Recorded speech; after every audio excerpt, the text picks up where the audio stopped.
2 minutes and we start, waiting for people online.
Okay, and welcome everybody. Happy Friday, TGIF, and welcome to Compute Wars Episode 1, the Quantum Menace. This will be the first episode in a very profitable franchise for PALO and for all of you and your learning. We're going to be talking about particularly post-quantum cryptography today, but then we'll also introduce some concepts around quantum computing, maybe even some quantum mechanics. And I will try to make this approachable to all kinds of public. And so for that, I want to ask some questions to the audience. So first one, can you raise your hand if you have ever heard the word quantum?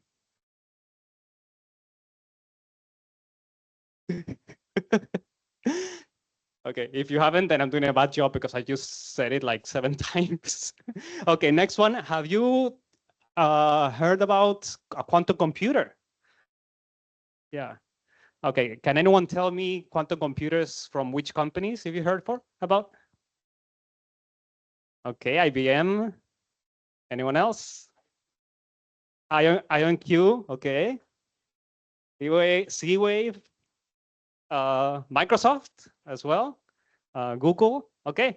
And then particularly about quantum computing, has anyone worked with quantum computers before, wrote in a quantum circuit, qubits? Anyone heard the word qubit before? Okay, qubit, yes, I'm seeing some qubits here and there. Okay, good. So let's start, and I'm gonna start by telling you a story. This is a story that was told to the what's called the Gamma Dojo a year and a half ago. I'm gonna tell it again. although the time has passed and as the future goes by, the menace comes sooner. Okay, so this is the story of, let me put this in full screen, of post-quantum cryptography, or how Kai almost hacked the banking app. So who is Kai? So I'm going to introduce you to Kai. This is a story about Kai and her Git commits. Okay, so say hello to Kai. We're in 2029, it's 4 years from now. And Kai is a full stack engineer, a long-term PALO employee. She's working on a new fintech company's banking app, and she arrives a Tuesday morning to the office.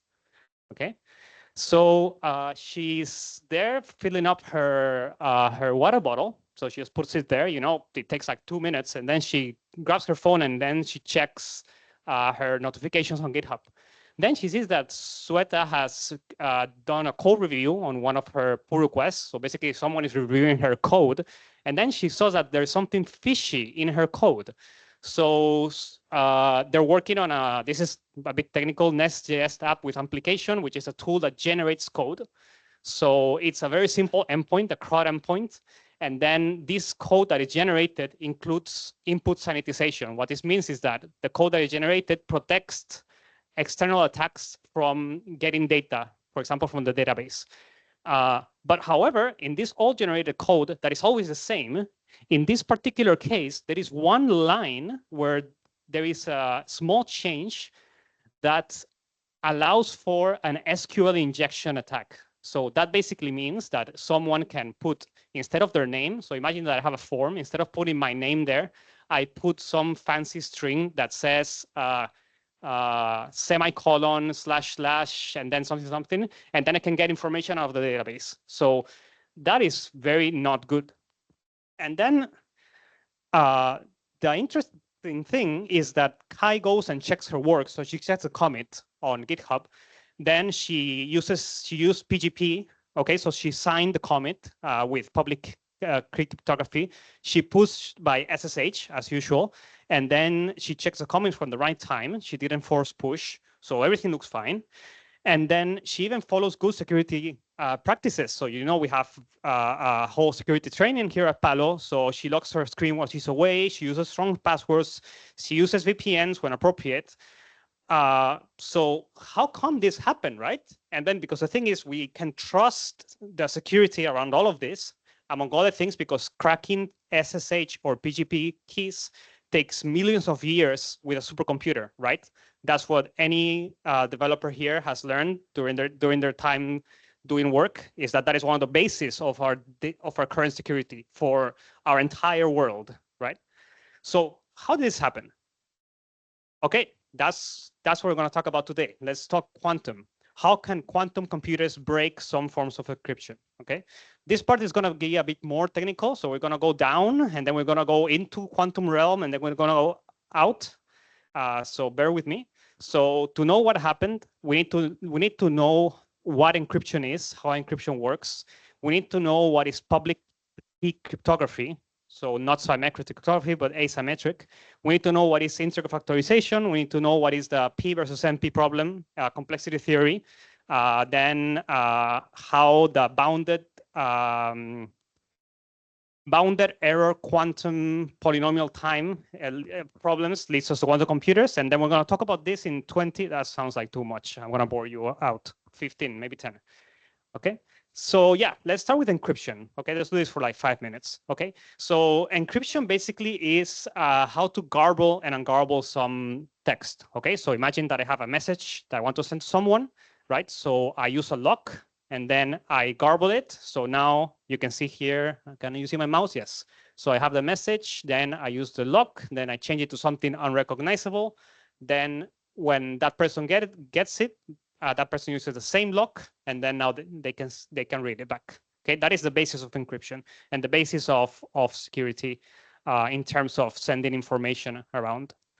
Okay, so now there are two kinds of cryptography in this sense. Okay, there is one which is symmetric and one which is asymmetric. So what is the difference? For symmetric encryption, which is similar to the one you can see on the left, The idea is that, first of all, imagine that I want to say something to Patrick. Okay, so first of all, we say, okay, I have a key. I give you a copy of my key. So now you have a copy of my key. We have the same key. So we have some way that we can give this key to each other. So now that we have the key, now I can grab my message. I can lock it. So I can put it in the box and lock it. I can give it to Patrick. Then Patrick opens the box and then he can see it. So this is symmetric, right? So the good thing is that this is very secure. The bad thing is that I need to be able to give the key to Patrick. So if Patrick is in another country, imagine that Patrick is a spy, in another country. Imagine that he's, and I cannot go and give him a key. How do I give him a key? So for that, there is another way to do it. It's called asymmetric encryption. Okay, so in this case, I have a key that is public, so anyone can see this key, and I have another key which is only mine. That's my private key. And then Patrick, in the same way, he has a public key and a private key. I think the public key is shared, actually. So anyway, so now that we have these two, okay, what I can tell you starting right now is that we're going to be focusing on the right side. We're going to be focusing on asymmetric encryption, because symmetric, this one, the one about sharing the key, this one is not broken by quantum computers, okay? So we don't need to focus on this today, but we'll focus on this one. This one is quite used though, so it's very important. So now I'm gonna go for a bit of more details into public key cryptography, so asymmetric encryption. So as I said before, this is a message that I want to send to Patrick. This is Patrick's public key. Then we encrypt it with Patrick's public key. Then Patrick has his own private key, and then Patrick can get the message. Okay, so in here you can see there's two kinds of keys, a public one and a private one. They are different, but they are mathematically linked. Here the key is this part, mathematically. Okay, we're gonna go a bit deeper into that. Okay, but by the way, if anyone has any question or any comment as I go by, or if I make any mistake, do stop me, because this is quite complex. I studied this back like 15 years ago at school, so been trying to refresh it, but yeah. Anything you want to say, you just say. So as I said before, when I was talking about public key cryptography, this is mathematically linked, and then it's based on hard mathematical problems. Okay, so the public key cryptography is based on mathematical problems that are hard. Okay, so there are two of them that we based our current public key cryptography on. One of them is integer factorization. Okay, integer factorization basically means, does anyone know what a prime number is? Can I have a raise of hands? Prime number? Okay, that one's quite clear, right? So integer factorization means I have a number, and then I want to find the prime factors of it. So for example, if I have 5, I need to find the factors of 15. Then I have to find the prime factors. Those are 3 and 5. 3 and 5 are prime. 3 multiplied by 5 are 15. Okay, so that's one of the mathematical problems that we use for public key cryptography. So instead of using 15, we use a huge number, which makes it more interesting and harder to break. And then the other one is elliptic curves. I'm not going to go into this, but this is basically some much more advanced math. Okay, in here I listed the names of the algorithms that use these problems. So one is RSA for integer factorization. The other one is elliptic curve digital signature algorithm, which is ECDSA for elliptic curves. And this is the one that is used for GitHub keys currently. This is the one that is recommended by GitHub. So this is why I'm mentioning it here, because as you remember, Kai was using GitHub on her app, and then when committing and so on. So this is why it's relevant. And then the key with this, as mentioned in there, is that both of these problems are solved by quantum computers. So while normal computers cannot solve them, quantum can. Okay, now we're gonna go deeper into that. Okay, so integer factorization. Okay, the most efficient way to if I give you a number that is very big, and I tell you give me the prime factors.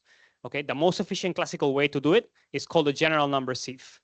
Okay, the complexity, you can see it there. I hope you can see it good enough. So there is different numbers for the exact O. I don't know if, I guess the developers around here, the programmers will know about big O notation. So you can see here log to the 1/3 to the Q to the log of the 2/3 to the Q. So there's different ways. But basically, this problem is put in the NP space.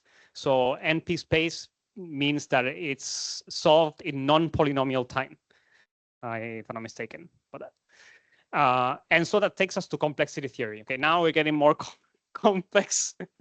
So I'm sorry if I'm losing any of you, but let me try to explain this simply. Okay, so basically, a problem that is simple to do, it's in P space. Okay, so you see here this small box, P space. So multiplication is P. Testing if a number is prime. So testing if a number is prime is P. Okay, now doing integer factorization, which means if I have a number, finding the primes, that is not a simple problem. That is not in P. That is in what we used to call NP, non-polynomial. Okay, and then the key here is this: that before we didn't have this box. You see this box called BQP. That is called bounded quantum polynomial time, bounded error quantum polynomial time. So now that we're thinking about quantum information and quantum computation, we put that box, sorry about that, put that box there. And then now we see that both integer factorization and discrete logarithm are efficient for a quantum computer. So both are broken by quantum computers. And then that's how we're going deep into the quantum space now. Okay, so now we're going to be talking about the quick Fourier transform. We're going to be talking about superposition, entanglement, and qubits. Okay. How are we doing time? Okay, so that was 15 minutes, more or less. So one disclaimer here, okay? I've been on and off learning quantum for, I don't know. I mean, I learned a bit like maybe a year and a half ago for like a month. And then I've been like more hardcore the past 3-4 months. And I still only understand like bits and pieces here and there, okay? So I will try to explain as much as I can, but ask me again in a year or two. Okay, then it will be better. Okay, so first of all, what is a qubit? We talked about qubits before. Okay, that image is not too good. Okay, so qubits. So I guess you know what a bit is. So basically, a bit is one piece of information, either yes or no, 0 or 1. Okay, so a qubit is a sphere of probability. Okay, so what we have in a qubit is, let me see, to explain mathematically, we have 2 factors that can be 0 or 1, and then an assigned probability for each of them. So this is a scalar alpha, and then the ket of 0, and then a scalar beta and the ket of 1. And then they can have complex exponents, okay? So this is very complex, but basically what this means is that one bit encodes one piece of information, but one qubit, to define the state of a qubit, you need an infinite amount of information, okay? So that's basically what it means. You can, in your computer, imagine that right now if I had a very, very old computer in front of me and I have a hard drive with 1,000 kilobytes, that means I have 1,000,000 bits, okay? So if instead of 1,000,000 bits, I had 1,000,000 qubits, it's not that I have 10 times more information or 100 times more information, it's that I have 1,000,000 multiplied to infinity more information, okay?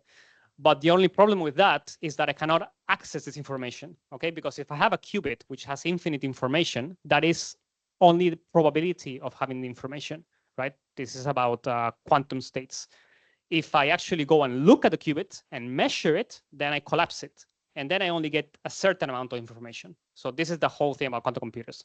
I'm not going to go deeper into this, but this is the basis of why quantum computers can do more with the same, I guess, in the sense that they're both qubits. Okay, so what is this used for? Okay, so this is the part that I don't get already. I mean, I'm already quite lost here. So this is a quantum circuit. So this is how nowadays, if you go to the very low level into how to program quantum computers, this is how you program.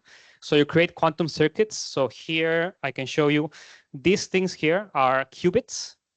Okay, so this is how, okay, this is a qubit 0, qubit 1, qubit 2, qubit 3.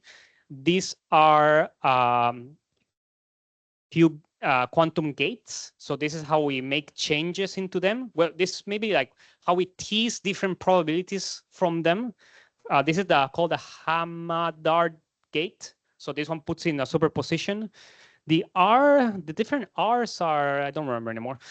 So yeah, basically this is a circuit for 4 qubits. And then this is part of the quantum Fourier transform. I don't know if anyone has studied telecommunications, or I think it's used in many places. Yeah, there we go. Many back there, Fourier transform. So this is the quantum version of it. So it's much more efficient because quantum. Okay, I'm gonna keep going. I think I'm boring some people right now. So what is quantum Fourier transform for? So quantum Fourier transform can be used for the Shor's algorithm. I don't know if you heard about this Shor's algorithm, but this man may have made a name for himself by writing this algorithm that breaks all of the existing public key encryption in the world, right? So why? Because it solves integral factorization in bounded polynomial quantum time.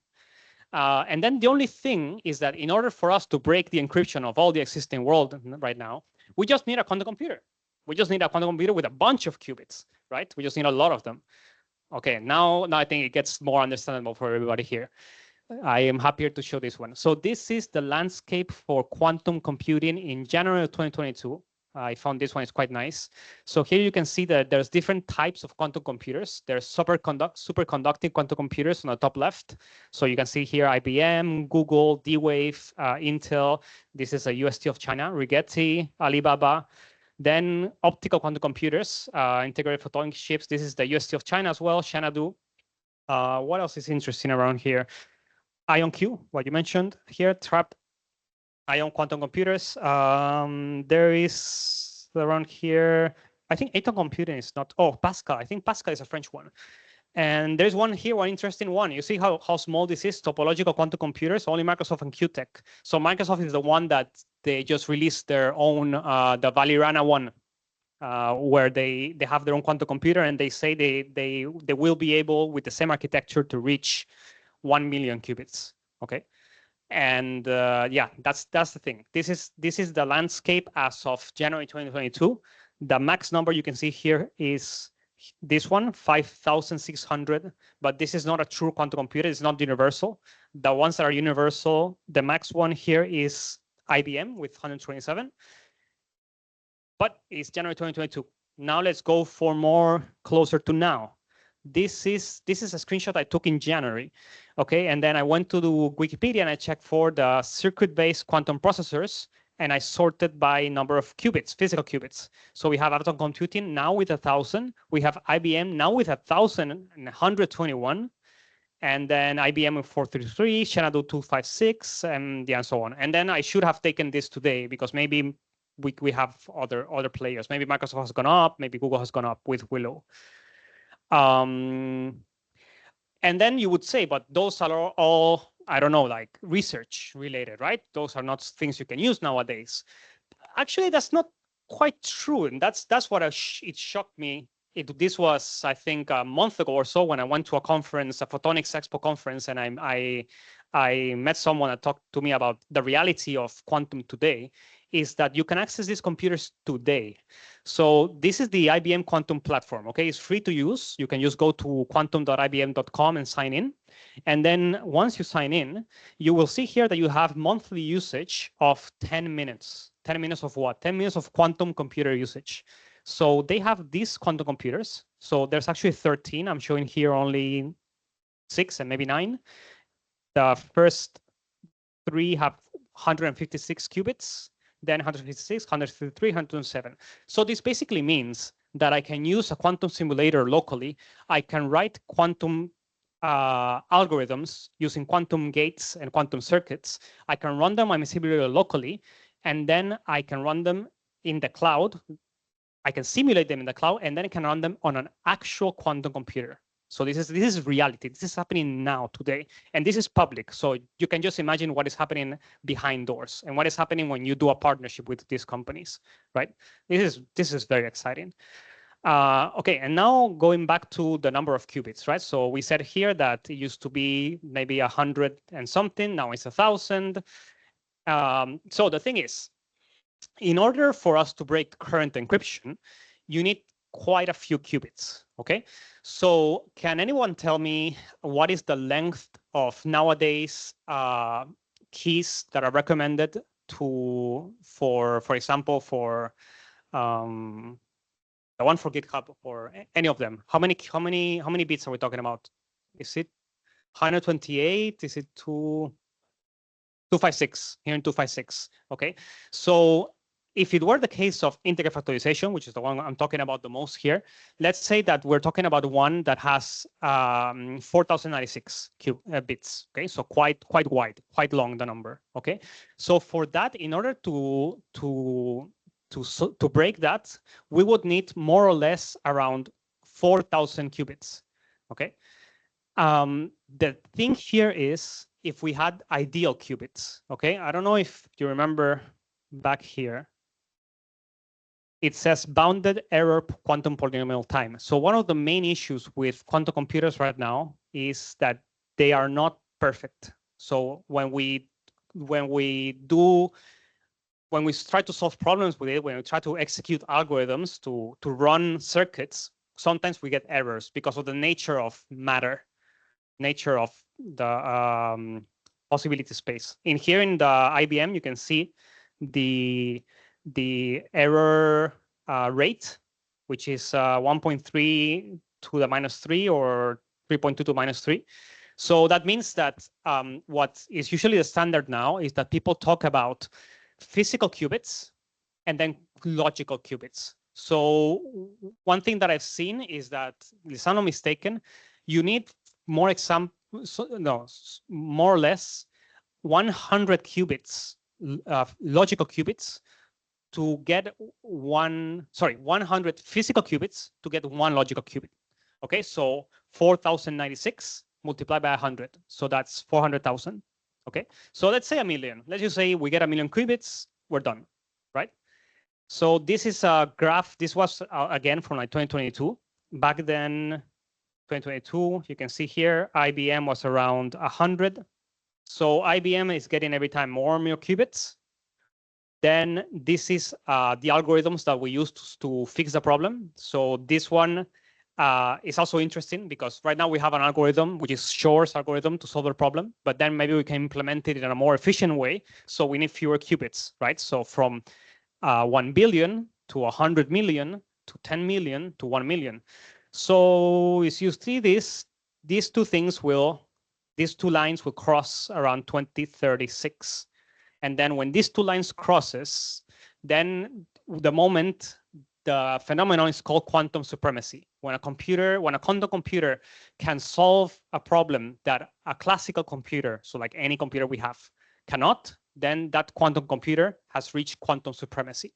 Right now, what IBM said, or what this YouTuber said back in 2022, is 2036. These things, that the more I get into it, the more I see that they're accelerating, because there is billions in investments in quantum computers. There is military investments, there is government level investments. Singapore is investing on quantum security.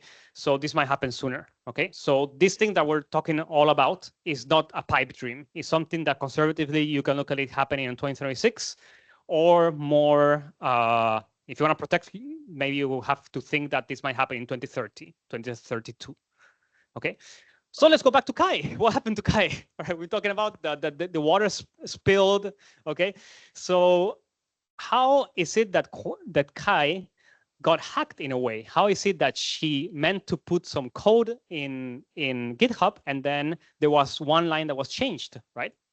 So this is also the part that I call, do quantum computers break that too? Okay, and so for this part, just one thing. This is a bit. There are some parts that are a bit finicky, so just try to suspend your disbelief for a bit for this part if something doesn't match, okay? So first of all, what happened? So on the SSH key, so Kai had an old SSH key last used 2 years ago, and she was using that algorithm, okay? So even though this is a private key, if we have a private key, which is a very big number, we can get the public key by using integer factorization, or no, in this case is solving the elliptic curves using Shor's. And so with this, we break this encryption. Okay, so that means the SSH key that it's not secure anymore. Okay, but then the question you might ask is, you cannot see this SSH key, right? Because this SSH key is set up on GitHub's, and she went to the GitHub website, and then she went there and then she pasted it there, so no one can see that, right? But then the thing is that she went to the website, and that GitHub UI uses HTTPS. So I guess you all know HTTPS. It used to be HTTP, now it's secure HTTP, right? So we should trust it, right? The thing is, github.com uses HTTPS, and then she said it there. HTTPS is also based on public key encryption. So then we can do the same thing. We can get the public key, and then from there, get the private key. We use shores, and then we break. I think there's a typo there. It should be HTTPS, SSL. We can break SSL through that. But okay, let's say that's no problem, because Kai follows security recommendations, and then she was not using just directly accessing GitHub. She was using a VPN when she did that. She was using a VPN in the office to do the sensitive operation. VPN uses AES public key cryptography to protect the transfer of AES keys, but because this is public key cryptography, it's broken by quantum computers as well. So another thing that's broken. Okay, but anyway, she was using Wi-Fi with WPA3. So this one is here. Take a look at this point. It's symmetrical encryption. So I said before at the very start of the presentation that if it's symmetrical, if I give the key to Patrick, that is not broken by quantum computers. So we should think, oh, okay, so VPNs are safe. So, oh, sorry, Wi-Fi is safe. However, there is the fact that digital signatures are involved. So Kai was in the office, okay? The routers in the office get updates that are digitally signed. The digital signature is based on public quantum cryptography, and so it's broken by quantum computers, okay? So more and more things are broken, and then this is a very sophisticated attack, it seems. Okay, can you hear me? Yeah. But the question is, why targeting Kai, right? I mean, out of all the people. Well, Kai was talking to a friend through WhatsApp about this fintech banking project. WhatsApp uses end-to-end encryption. And then because end-to-end encryption is based on public key cryptography, it's also broken. So imagine every conversation you have in WhatsApp might be broken through a quantum computer. And then reading her messages, the hacker knew how to target the hack. But why particularly her? Why was that hacker reading her messages? Well, because I orchestrated the attack. I paid the hacker in crypto. I know that Kai is working on this project. But then the problem is that my crypto wallet is also based on public key cryptography, which is also broken. So then the hacker stole all my money. So here the biggest loser is me. Okay, so then again, cryptocurrencies are also affected by quantum computers. Okay, so that was a big trip. You can see a small piece of all the things that are broken by quantum computers. But again, why should I worry now, right? This is not a problem yet. This is a problem maybe like in 11 years, maybe in 5 years, right? Okay, so I want to introduce you to a new character in this play. Store now, decrypt later. Okay, so this is a concept that came up, I think, a decade and a half ago, maybe less. And then the basis is on this. Imagine that I'm someone that wants to take advantage of information that is out there that I cannot read now, okay, but I want to make some profit out of it. So phase one, I check, for example, right now, I start getting information of the Wi-Fi by just simply listening with my antenna, you know, the Wi-Fi antenna, and then I store this information. And I can do that with any other kind of information. Imagine, for example, that there is a database, there's a data dump of some company that goes out and that data is encrypted. So we might think, okay, that's useless, it's encrypted, you cannot get it out, right? But no, that's a phase one. I acquire and I store it and I leave it there. Now I just wait. I wait for 1 year, for 2 years, for 3 years, maybe in 5 years, I can get a hold of a quantum computer and then I can decrypt it. So that is the key here. And maybe some things, I mean, maybe if I am decrypting messages from a conversation that my mom had with my sister 5 years ago, that's not that valuable, right? But public health records, what else? I think banking information, insurance information, all of that has to be kept secure for years or almost 10, 15 years. So this is a real problem today. And it's a problem that we have to take into account here at PALO. Okay. So the US government is preparing already. So the NIST has released standards on what to do about this. Okay, how to prepare against future quantum-based threats. And okay, I think I thought I had another slide about the Singapore government. Maybe it comes later. But yeah. So now the consequences, right? So if I have said all of this, that how it affects particular technologies, and then I have said that this is not a problem that will affect us in 5 years, but will affect us now, then this will have a lot of consequences, okay? So let's start with, on the top, governments. How would they be affected? They will be fine. They have plenty of money, they have resources, they're working on it, they have computers of their own by now for sure. So yeah, nothing to worry about here. Big companies, including banks. Okay, here it is. They will be fine as well. I mean, either they have their own computer, or they will have, or they're working with a partner, or they will be protected beforehand. For example, this is something coming out of Singapore, August 2024. MAS is collaborating with banks and technology partners on quantum security. So they're building a quantum security ring to be able to share information in a quantum secure way. You can see there a bunch of different companies. I think we should be there. We will be there soon. Okay, SMEs. Okay, that's a bit more like what we are, right? An SME. So our IT departments better stay up to date. Okay, better stay up to date in updating our encryption algorithms, or maybe increasing the key length, just to make it simple. And this is especially important if we are handling money or PII. I think here at PALO we don't handle money, but I think we do handle PII sometimes for our projects. So this is something to take into account. If you have PII of VIPs, for example, or yeah, well, I guess in any PII, I mean, you have to take this into account. For all running systems that are running public cryptography. So imagine that you have a server at home. I know that someone around here, okay, I met more than one person will have a server at home, and you log in through SSH and you send data through SFTP. You have an email server, you have a VPN client, you have software using digital signature. Go and check it out. Go see what are they doing on that site, because this might affect you. Cryptocurrencies. So the exchanges will update by themselves. The big chains will update. I think Bitcoin already updated to protect against this.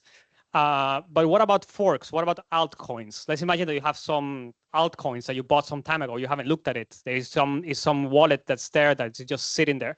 Maybe that particular chain back then, when there weren't L2 chains, there were L1 chains, hasn't updated. Maybe one good day you will go look at a wallet and there's no money anymore because someone stole it with a quantum computer.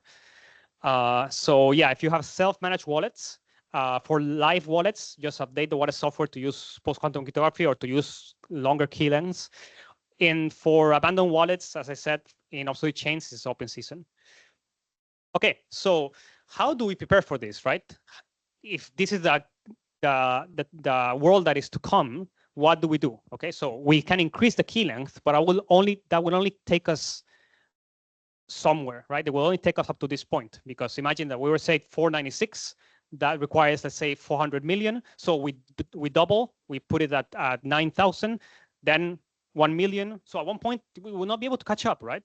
So we need something that we could call post-quantum cryptography. So after talking about a bunch of different things for more than half an hour, we have finally gotten to the quid of this presentation. Okay, so I think this part is quite fast. So what is broken in post-quantum cryptography? Again, as I mentioned before, integral factorization and discrete logarithm. What is not? For example, one of the things that are not broken by quantum computers is ring learning with errors. So ring learning with errors is a math problem that is based on the hardness of the lattice-based problems. You can watch this video. I will send the slides later if you want to know more. And particularly this problem, as far as we know, is not broken by quantum computers. So this is one of the problems that is used for post-quantum encryption, or post-quantum cryptography. And then there's other problems that we're using as well. Okay, so this is not something that is happening today. Sorry. Yeah, this is something that's happening today. So as I mentioned before with NIST, this is the National Institute for, I forgot. It's an American company, American part of the government, and they already selected 4 algorithms from a 6-year competition that are the candidates to be used for quantum cryptography. So these 4 are Crystal Kyber. This one has small encryption keys and is fast operation speed. This is for general encryption to access secure websites. So this might be the replacement for what we use in HTTPS SSL. Then there is digital signatures, one for digital signatures, which is Crystal Dilithium, Falcon, or Sphinx. So in these 3, we have the first 2 are lattice-based. One is high efficiency and is primary. The other one is high efficiency and it has smaller signatures. And then we have Sphinx, which is larger and slower, but importantly, is not based on lattice math, which means that if quantum computers end up breaking lattice math, we still have something else to lean back on, right? So this is the kind of where we're going now in the world. Okay, so now what should I do now, right? On a personal level, like for each of one of you that is sitting there, is just sitting at home or is wanting to go somewhere to take a coffee because you've been standing for a while. For general users, not much. I mean, this is just like something fun to watch at YouTube or something. Like the tech people will take care of it. For tech people, that's almost all of you here. Okay, so let's start with the first one, front-end. So for people that do front-end, when using public keys, be on the lookout for new quantum-resistant algorithm choices or increases in key length, okay, and then use them. So the warning horizon for this is 5 years. Maybe in 5 years from now, you will have to be sure of this. If you're on backend or DevOps, that one, now it starts to become more important for you. Okay, the stakes are higher. So if you have inter-system communication that is using some kind of encryption, so using API tokens, you're using SSH or SFTP to share data, then you need to start thinking of increasing the key lengths or using quantum-resistant algorithms. The horizon here becomes shorter. It might be 2 years, 3 years, 4, and so on. If you're doing direct calls to public key cryptography, so imagine that you're directly encrypting something and you're using public key cryptography, then you better increase the key length like now. I mean, it's not much of a drawback, and your code will be ready when in 2, 3, 4, 5 years might be attacked, right? And then for using post-quantum cryptography, yeah, maybe you have to wait a bit more, but yeah. HTTP certificates and other DevOps stuff. I don't know much about DevOps stuff, so I cannot talk about it, but same applies. If your JD mentions security, this responsibility is part of the JD. You should be knowing more about this than I do. Okay, so read about these topics, get acquainted with neo-attack vectors on public key cryptography, check the algorithms and the usage, try the algorithms. You can go to this website, try them out yourself. And the warning horizon for this basically start now. I mean, this is one of the biggest things in security nowadays. Okay, now I'm going to talk about more practical things. So this is something that IBM has released. This is a plugin to SonarQube, where you can do a cryptographic bill of materials for your software systems, where you can list which cryptography you're using. And then with this plugin, you can see which ones are more or less vulnerable to quantum computers. So this is something interesting. If you want to get into it, the link is on the image. If you want to get even deeper into it, you can check liboqs. This is libopen quantum safe, a library written in C that implements post-quantum cryptography, quantum resistant or post-quantum cryptography. So you can see here that there is quite a number of algorithms already implemented. They implement the 4 ones by NIST, but they also implement many others that have come up. So if you want to play around with this, that is that. And then just to let you know, this is not something that we're only doing, that this is something that the entire industry is moving towards. So this one is thanks to YY. I got it from IBM. They have their own quantum strategy. They have something called IBM Guardian and IBM Quantum Safe, where they have a whole system for their enterprise clients on how to prepare, how to do inventories, how to update, and how to basically be ready against the quantum menace. Oh yeah, and if you're a cryptocurrency user, you better panic. Yeah, you just stay updated with the exchanges and chains, work towards quantum resistance public key cryptography. And if their timeline doesn't look good, move the assets out. You know, if you're using some altcoin that has a chain that hasn't been updated for a while, just get it out, man. I mean, and as it's said in the crypto community, DYOR, do your own research, right? I'm just saying words here. Don't trust me and then tell me you've been rug pulled. Okay, and that was that. That is all for post-quantum cryptography, but quantum computing is more than security, okay? And PALO will be at the vanguard of it as long as I'm here, because that's my dream. Okay, so I have here a bit of a roadmap for this year. So I've been working on it by myself for the past few months, but things are coming out starting today. This was the real presentation to PALO about it. So in May, we might hire, if everything goes well, a possible hybrid quantum sales developer. So to help with POCs and then with getting client interest. This one is, I mean, it's really not sure. I mean, so I put it here just in case it happens. I like to be optimistic. In June, we're hiring 2 quantum interns, one that will be joining in PALO France, one will be joining for PALO SG. The one in PALO France, I've been in contact with her for a few months now. She's studying physics, right now nuclear physics and particle physics. And the one in PALO SG, that one I don't know that much about him. In July, we will have the next learning launch, Compute Wars Episode 2, Attack of the Qubits, where we'll go deeper into quantum computing and quantum algorithms, quantum circuits, and all of that nice stuff that I'm learning about now. And we will hopefully have collaboration with some clients on the finance space to build quantum POCs together. And then in August, I think this is cut down. Okay, so in August, we will have the end of the internships for both of the interns. And so we will have on one hand a POC for a finance-related algorithm with classical post-quantum methods that showcases a 10x speed-up optimization. And then we will have the same thing, that part that is cut down, but for either healthcare or AI. Okay? I think inside maybe AI might be the best bet since we are all into AI nowadays. I think I'm running out of slides. Yes, I'm running out of slides. Closing notes, yeah. So those were a bunch of slides, right? A lot of information. Again, you can ask at any time. And thank you all. Okay, so now you can see that code reviews are useful, you know, no matter what they say. This is a very interesting but complicated topic. So hope I piqued your curiosity to delve deeper into the issue. You have a book right there about this, so you can just pick it up and then see how, you know, like if you remember school days and you want to feel how it felt back then you can just grab the book, and then I just put a face like, what is this? Yeah. So yeah, thank you very much. Okay,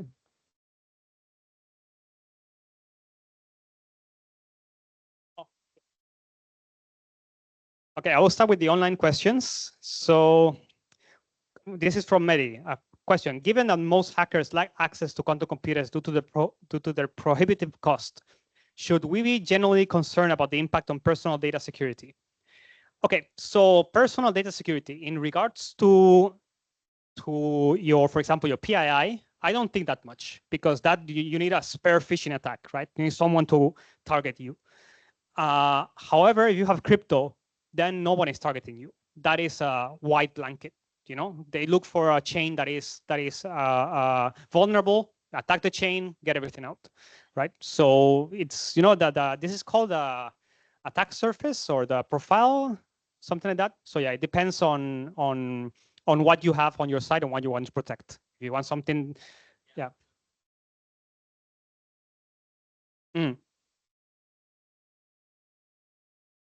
Okay. Yeah. So I guess that's the thing. If you're if you are Elon Musk, then people are targeting you. If you're just a normal person like I am, then I guess the main problem here is with crypto. That's because that's digital money, and that's less safe digital money compared to other ways. Not because crypto is unsafe, but because if someone steals my crypto, I have no bank to to tell him, hey, someone stole my crypto, right? So yeah, I guess that's one of the main things. And then now on the part of hackers not having access to quantum computers, if you think of a hacker as someone sitting in a dark room with a hat and all of that, yeah, that person might not have.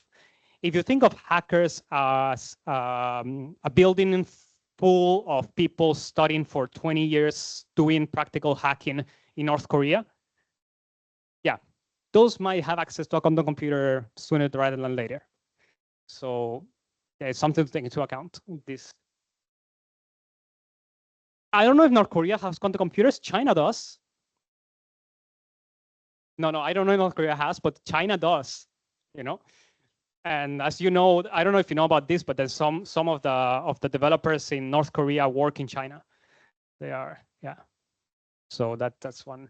But yeah, but you raise a very good point that yeah, as for a normal person, this doesn't affect much.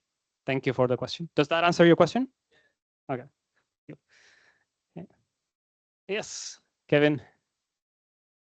Hello. Yeah, thank you, Miguel, for the presentation. Thank you. I have two questions for me. First is, let's say I want to start coding or using quantum computer tomorrow.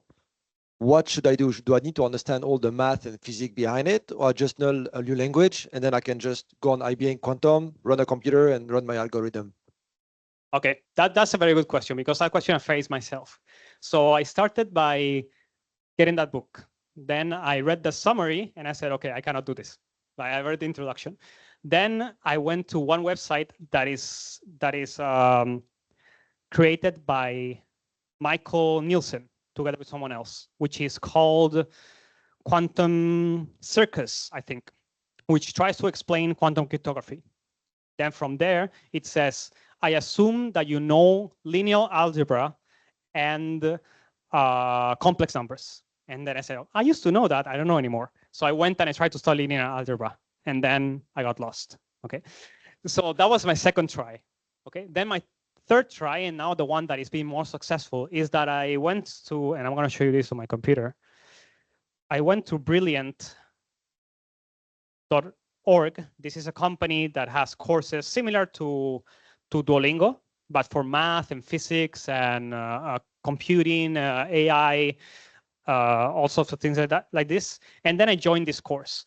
And this course is particularly about quantum computing. So this course is aimed towards developers, towards programmers.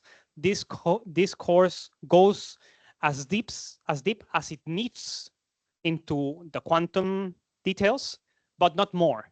And then it goes straight into coding and straight into circuits. So as I can show you here, for example, I can show you a circuit for quantum teleportation. So there you go. That is a circuit. This is how you build it. This is the end circuit. So this is a circuit for quantum teleportation where you have a Hamadar gate, then a CNOT gate. So this does superposition. This entangles these two qubits. This then entangles them with this one. There's a bridge qubit, a Hamadar gate here, a measurement done here. The message happens here. And then the information is teleported from this qubit into this qubit. So this is much clearer. And this is the part that I can follow. I've been following for the past 2 months or so. And oh yeah, and then the last part, because of course we're all coders, right? So the same way that there is the circuit, then there is the implementation on Q#, one of the Microsoft language. So you can see it. Got lost. Here. So this is the implementation of that thing that we just saw as circuit, but now in code. So now we can see here, this is the main. So using 2 qubits, Alex and Bob qubits. Then, no, I think it's actually, this is another one. But anyway, 2 qubits. So prepare the Bell state. Bell state is an entangled superposition between 2 qubits. Encode the information, decode the information, and extract the message. To encode, we need to, here. We need to do an X gate or a Z gate or an SZ and an X gate. To decode, we need to do the inverse of the original thing. So before we did a Hamadard and a CNOT, now we do a CNOT and a Hamadard. Yeah, you see prepare belt is Hamadart CNOT, and then the code is CNOT Hamadart. And then to extract the message is just measuring the qubits between the two measures. So yeah, this is, I think if you want to learn about this, this is what I found the best way to do it. Does that answer your question? Yes, yes. So you lost me about the circuits, but I'm gonna go through Brilliant and then we catch up in a month.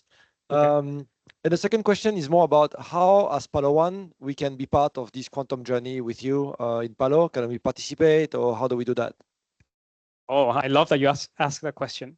You just approach me. I mean, so right now, let me see. I was thinking of maybe setting up some kind of shared learning so we can learn together.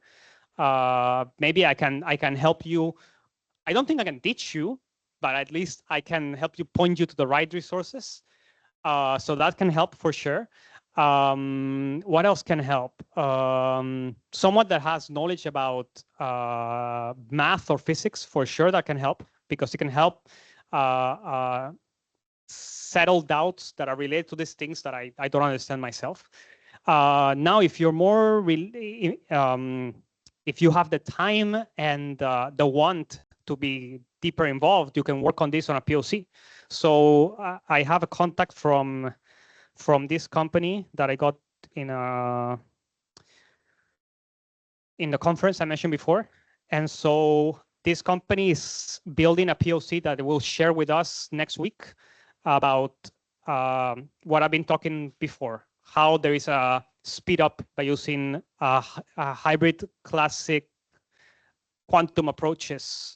By using hybrid classic quantum methods to implement algorithms. So this is the example of doing quantum enhanced optimization, reducing the time from 12 hours to 21 minutes.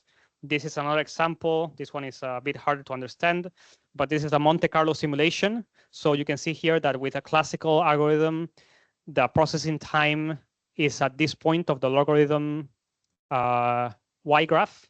So, okay, to make it more specific, if you have a Monte Carlo simulation that takes 10 hours and then you implement it with quantum methods, that might take 10 to the 0, which is 1 hour, right? So this is the kind of things that we know that can happen. There is research that says it can happen. Now we want to build a POC so we can show people directly.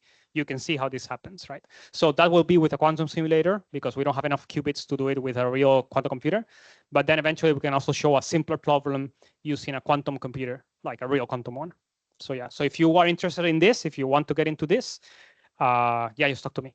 And then just one thing, this is very, very, very related to AI. So anything about a lot of data, anything about transformers, anything about any problem that requires a lot of computing, right? So if you think about right now, the data centers are being built to train AIs. All of that, once quantum computers are more in production, like how Jensen Huang from NVIDIA said, yeah, the speed up is unimaginable, like unimaginable. If we get to the point that we have quantum computers that are 1 million qubits wide or 10 million qubits wide, maybe something that right now we are taking. How long did Grok take to train? 3 months? Maybe that would take 10 days.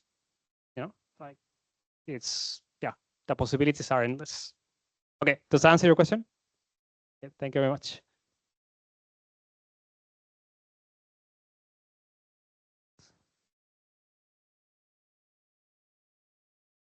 So it sounds like the use cases are finance related.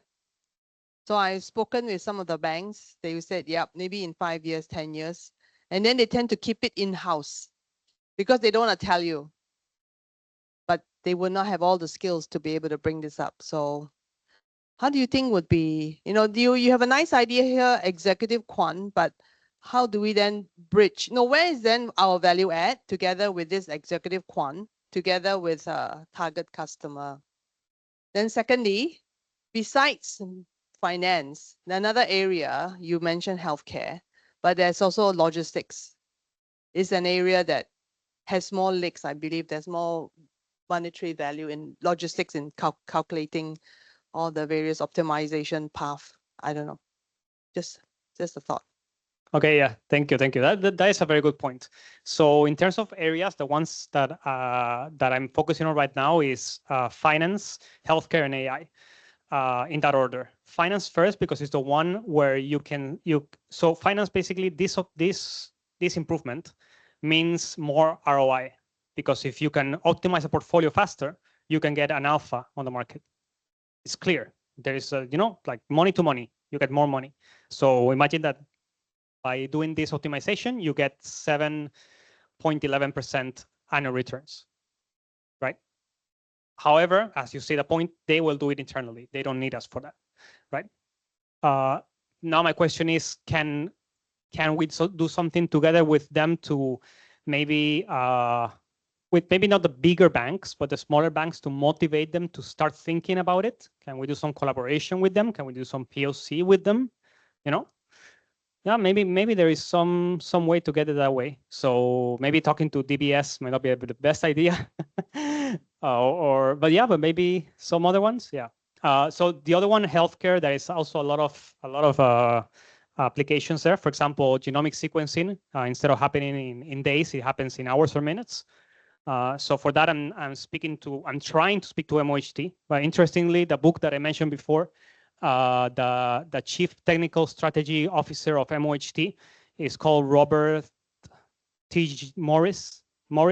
So he led IBM research for decades, and then he was the teacher of. Let me go back to the presentation.